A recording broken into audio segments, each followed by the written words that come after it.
Ah, it's your boy TPC Japan back with another video. Let's study Benkyo Shimashou. Um, nice to see you all. It's been a while. It's been about a year, maybe two. Thank you for subscribing. Thank you for your comments about the previous videos. I've learned a lot from that. But I have to be upfront. I'm studying for level pre-1 of the Kanji Kente test, and it's hard.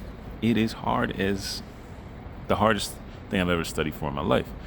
Like, you really have to be on top of this stuff, and that's just the bottom line.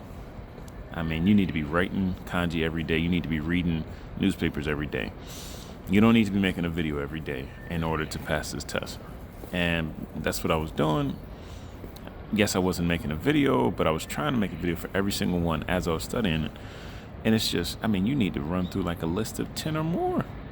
Seriously, like 10, 15, 20 kanji a day, and make tests. You really need to make tests for yourself. If I can give any advice, I think it's the people that make the workbooks and make the worksheets that really, really know it. Because at the end of the day, do I know how to write this thing? Do I know what sound it makes? Do I know the story behind it? Do I know the opposite? Do I know a synonym? I mean, bruh, it's hard. All right.